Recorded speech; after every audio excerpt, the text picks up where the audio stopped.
દર મહિનાના ત્રીજા શનિવારે ધારાસભ્યો અને કલેક્ટરની સંકલન જિલ્લા સેવા સદનની કચેરી ખાતે બેઠક મળી હતી, જેમાં સયાજીગંજના ધારાસભ્ય કેયુર રોકડિયાએ પોતાના મત વિસ્તારના પ્રશ્નોની રજૂઆત કરી હતી। દર મહિને મળતી ધારાસભ્યો અને સંસદ તેમજ કલેક્ટરના અધ્યક્ષ સ્થાને સંકલન બેઠક આજે જિલ્લા સેવા સદનની કચેરીએ બેઠક મળી હતી, જેમાં સયાજીગંજના ધારાસભ્ય અને કેયુર રોકડિયા ઉપસ્થિત રહ્યા હતા। જેમાં આ બેઠકમાં સયાજીગંજના ધારાસભ્ય કેયુર રોકડિયા પોતાના મત વિસ્તારમાં આવેલા પ્રશ્નો અગાઉ સંકલન રજૂઆત કરવામાં આવી હતી, તેનો નિકાલ કલેક્ટરે કર્યો હતો, જેથી કલેક્ટર A.B. ગોડને અભિનંદન આપ્યા હતા।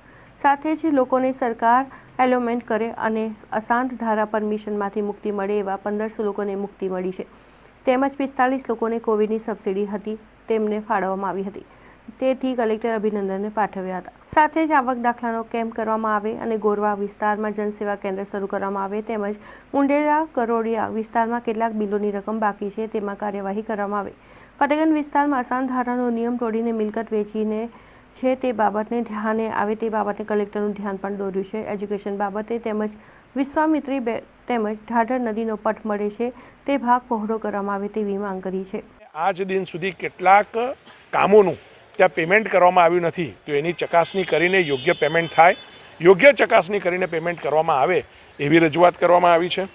સુબા ઇલાઇટ ફતેગંજ સુબા ઇલાઇટ હોટલની પાછળ એક હિન્દુ વિસ્તારની અંદર ખોટી રીતે અશાંત ધારાની પરમિશન કોઈક વ્યક્તિએ મેળવી છે, આવી વાત અમારા સુધી પહોંચી હતી લોકોના માધ્યમથી। અમે એમાં પણ ચકાસણી કરીને યોગ્ય નિર્ણય થાય એવું અમે કલેક્ટરશ્રીને રજૂઆત કરી છે। એજ્યુકેશન લોન પણ કેટલાક નાગરિકોની ડિસેમ્બરમાં મંજૂર થઈ